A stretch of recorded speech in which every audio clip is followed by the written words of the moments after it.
Olá. Quais os limites das medidas executivas atípicas fixadas pelo magistrado com base no artigo 139, inciso 4º do Código de Processo Civil, ou no artigo 536 do Código de Processo Civil, por exemplo? Pois é, esse é um tema que foi objeto de uma decisão recente do Superior Tribunal de Justiça, em que se discutiu exatamente isso, né? Se, por exemplo, o juiz poderia determinar a suspensão de carteira de habilitação, a suspensão do passaporte, melhor, a apreensão do passaporte por tempo indeterminado, ou melhor dizendo, por tempo necessário ou tempo suficiente para, digamos assim, compelir o executado a cumprir com a sua obrigação.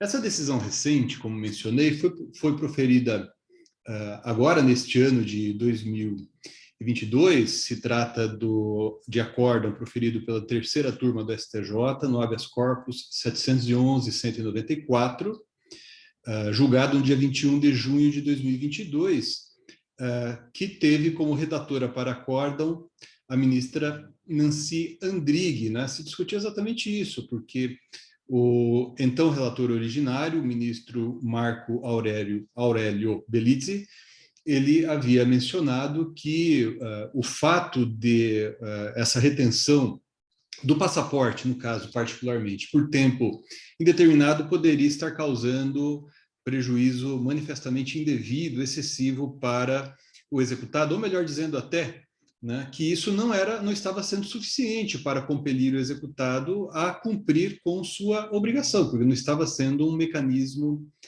digamos assim, suficiente, né, coercitivo suficiente. A ministra Nancy Andrighi pediu vista dos autos e votou em sentido oposto, e daí então essa decisão. Veja, embora talvez esse acórdão aqui chame mais a atenção, recente, houve votos dissonantes sobre esse assunto, né? A questão não é absolutamente nova.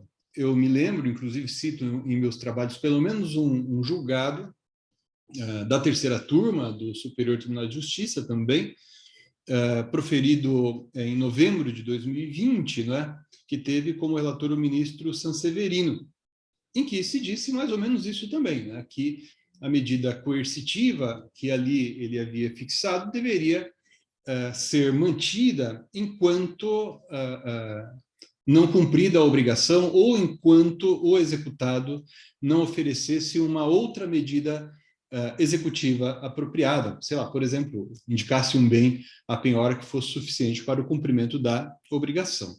Então, é uma questão interessante essa, né, que foi agora resolvida pelo Superior Tribunal de Justiça no que diz respeito a essa delimitação temporal para o manejo ou para a incidência dessa medida executiva atípica que eventualmente tenha sido fixada pelo magistrado. O assunto ganhou áreas de novidade com o Código de Processo Civil de 2015, embora a atipicidade das medidas executivas não seja efetivamente uma novidade. Pelo menos desde, sei lá, 2001, né, a doutrina vem discutindo a respeito dessa matéria com base no antigo 461 do artigo 461 do Código de Processo Civil de 1973. Mas foi com o Código de Processo Civil de 2015, né, com aquela disposição que a gente inseriu ali no inciso 4º do artigo 139, que se passou a discutir mais a esse respeito e que o princípio passou a chamar mais a atenção da doutrina e da jurisprudência também, né, porque o artigo 139, inciso 4º, estabelece que essas medidas executivas atípicas podem ser empregadas, inclusive, em relação a cumprimento de deveres de pagar quantia em dinheiro. O que a gente tinha até então, no contexto do Código revogado, né, era a previsão dessas medidas executivas para deveres de fazer, não fazer e entregar coisa. Hoje, o que prevalece na jurisprudência é a orientação no sentido de que essas medidas executivas, né, elas podem incidir supletivamente, no caso do 139, inciso 4º, né, porque nós temos um procedimento ou medidas executivas típicas previstas no Código de Processo Civil para esta modalidade da obrigação, mas, uma vez se mostrando, né, que todas as tentativas de emprego dessas medidas executivas previstas pelo legislador penhora, não encontramos bens penhoráveis, né? E assim por diante. Aí, então, depois desse esgotamento, observado contraditório, com fundamentação adequada, e com base também, né, uma vez observado, diz a jurisprudência, o critério da proporcionalidade, se pode empregar medidas executivas atípicas, né? A novidade, portanto, está aí nessa decisão em que o assunto foi discutido mais uma vez pela STJ, e dessa vez agora de uma maneira um pouquinho mais aprofundada, né? No sentido de que o emprego da medida executiva atípica, né, deve se manter enquanto perdurar o estado de descumprimento da obrigação ou enquanto o executado não oferecer uma outra medida executiva adequada, a fim de que se propicie o cumprimento da obrigação. É isso.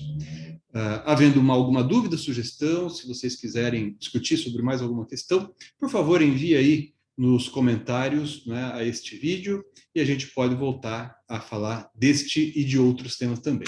Tá bom? Obrigado, pessoal. Até a próxima.